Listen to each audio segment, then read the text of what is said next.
attention and horror. 1979, age 12. In 1979, Soviet troops entered Afghanistan, and I was sent on a last-minute trip to a children's sanatorium near Sochi. Children's sanatoriums in the Soviet Union were health facilities where kids were sent, often for weeks or months, to recover from illness, strengthen their immune systems, or simply rest. These places combined medical supervision with fresh air, structured routines, and sometimes even schooling. My family had a close connection with Sochi, as I often vacationed there with my parents. But this time I had to go alone. I was supposed to go there for health reasons. As a child, I often got colds and sore throats. My coughs were treated with propolis, badger fat, and mumio. Propolis is a substance collected by bees from plant buds, which is believed to have many health benefits.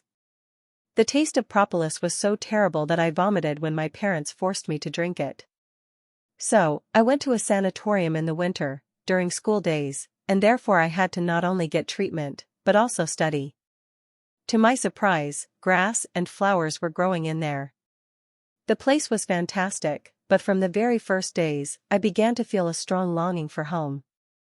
At the sanatorium, I met a lanky student named Sasha. He was 2 years older than me and in the 7th grade. We met when he snatched my green hat and refused to return it.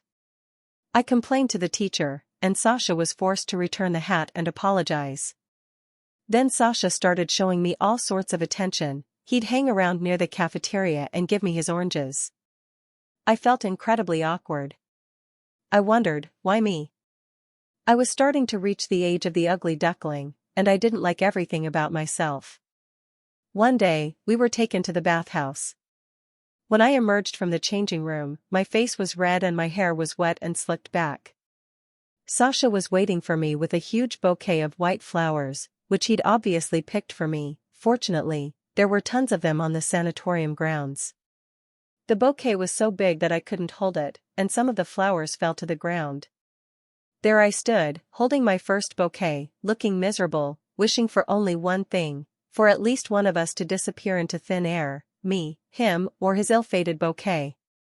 One day at a dance, while the girls and I were standing there, pulling our short skirts up to our knees, Sasha asked me to dance. I felt even worse than with the bouquet, because I didn't know how to dance yet. As luck would have it, he and I were the only couple dancing. I felt like everyone's eyes were on us, and I was burning with shame. Thank goodness, Sasha's friend, apparently not wanting to be outdone, asked some girl to dance too. However, at night, a crowd of 9th graders, who were the main attraction at the sanatorium, was waiting for me. One of the girls nudged me in the shoulder and said, "If you go dancing with him again, you'll get it." Sasha was a handsome boy, and other girls were interested in him. Compared to me, the 9th graders looked like real women. I was terrified of getting beaten up. But Sasha didn't care. One time, he ambushed me in the locker room, turned off the light, and tried to kiss me. I broke free from Sasha's embrace and ran away. Apparently, at 12, I wasn't ready for that yet. I wasn't even sure if I liked Sasha or not. Sasha's adventures didn't stop me from feeling homesick, however. I started writing tearful letters to my parents, telling them that if they didn't take me home, I didn't know what would happen to me. I was in great pain. There was no phone service back then, and mail was slow, so I had minimal contact with my family. Unable to bear my tears, my mother came to pick me up. Sasha was clearly upset, but I was happy because I was going home. The journey home left an indelible impression on me. For the first time, I saw the very depths of life. Our train was delayed, and we waited for several long hours at the station. A lot happened during those hours. First, I forgot my beautiful suede purse, with money and gloves, at the station cafe. I was terribly upset. When we returned and asked the waitresses if they had seen my purse, one of the cafe workers brought my purse out and reluctantly handed it to me.